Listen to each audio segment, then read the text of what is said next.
Hey, we took care of New Year's Eve with our Flatbread Friday double feature segment, and today we're gonna do New Year's Day.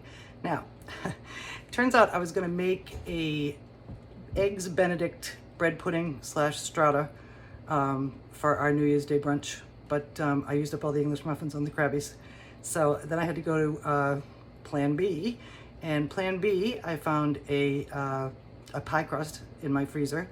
So today we're gonna make an eggs Benedict quiche, and I have a fun way to do it, and it's gonna come out great, and stay tuned.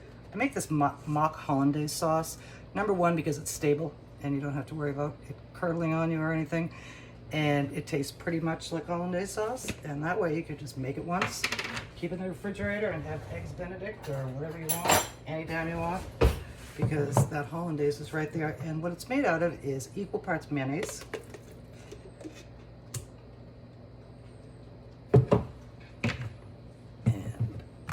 mustard,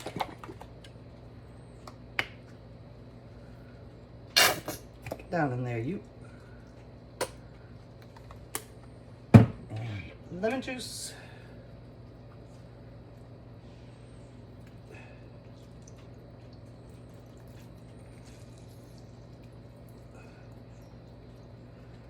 I like a lot of lemon, so I'm gonna zest the rest of this guy in here, give it a little more lemoniness.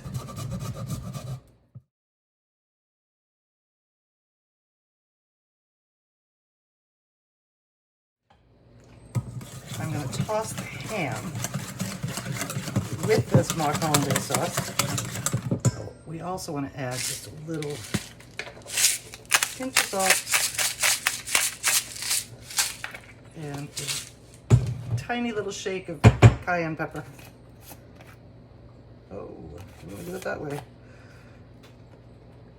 Let's burn your mouth off. Okay, so just a little bit, just to give it a little, tiny little kick. Okay. Okay, I've just left a little coating in the bottom of the pan because I'm gonna put hollandaise in and hollandaise on top. And so, we have some cut up ham. We're gonna need about that much, cup or so.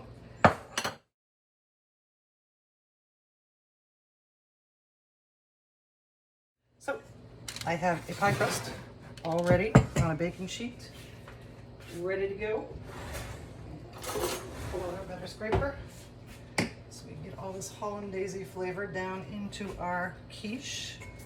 First thing I'm gonna do is scrape off the spoon.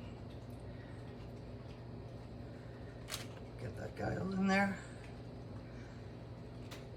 And then in goes the ham.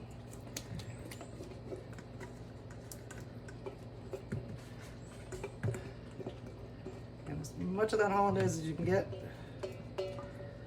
or mock hollandaise, or fake hollandaise, or lazy man's hollandaise, whatever you want to call it. But it tastes like hollandaise, and like I say, it's stable, and it was the best thing I ever discovered. Okay, so and we're going to top it with our Swiss cheese.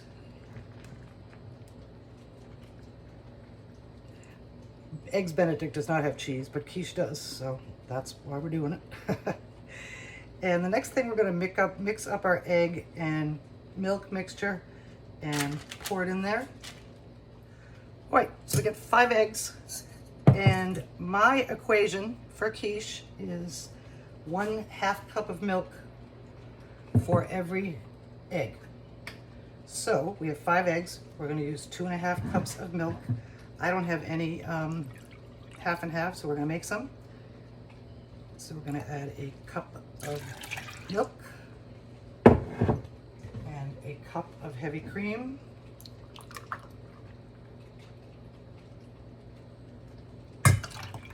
And I think the second half cup will be heavy cream, because that's about all that's left in the container. Yep, that does it. Okay, there is our 1 egg to 1/2 cup of milk, or heavy cream, or half and half, or whatever you want to use. We're going to beat that up and pour it in. Okay, all mixed up, nice and creamy.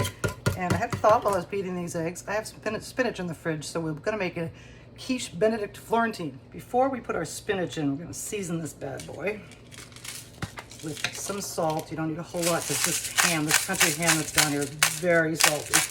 But you do want it to have flavor, so, and you don't want to do the egg mixture because it all sinks to the bottom and pools in one place. So you want to season the quiche itself because then it stays spread out. And some pepper. And my secret ingredient for quiche, and you know if you've watched any of my other videos that when I do creamy things, I like to add a little nutmeg. So just a little bit of sprinkle just for a little, somebody to go, wow, what's that? So just a little sprinkle of that. And now we're gonna add our spinach leaves. That will probably be enough. Point your stems inward and downward so they bake nicely. And now, looks like I made too much of the milk mixture, but it's my same recipe for Yorkshire, so I can make myself some Yorkshire with what's left over. So we're gonna pour this in.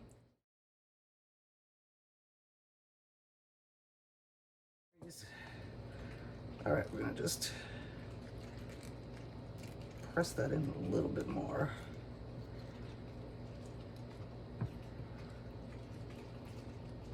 And now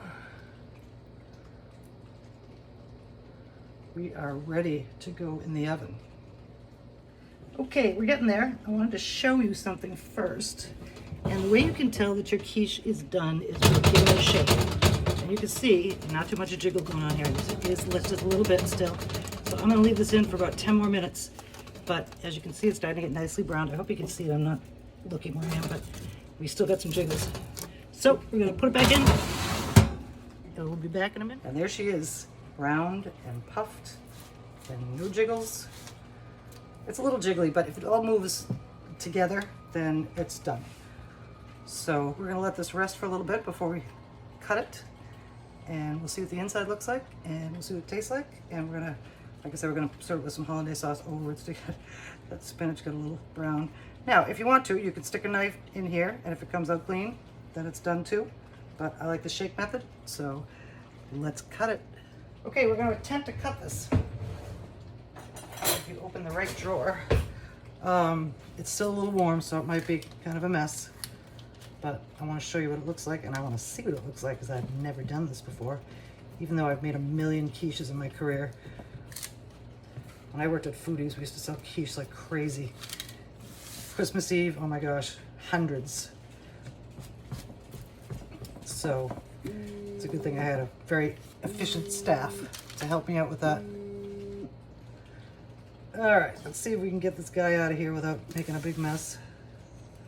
We're losing it. And I don't have a pie thing because I just don't. All right, it's coming out. Where's my plate? Oops, moved you, sorry. Sorry to have moved you. All right, out she comes. And there's the inside, steamy and hot. There is our eggs Benedict Florentine. Add spinach to something, it's called Florentine. So, and then we're gonna take a little bit of our mock hollandaise and give it a little bit of drizz. And there it is, fabulous. And I'll let you know if it's delicious. I probably don't have to let you know because it is gonna be delicious. And this is our New Year's brunch. I'm gonna put it down and I'm going to wish you a Happy New Year once again. And we're coming in and I'm gonna do one more soup and that'll be our last soup of 2021. And then we're gonna start a new year and start all kinds of new recipes. Happy New Year. It is good.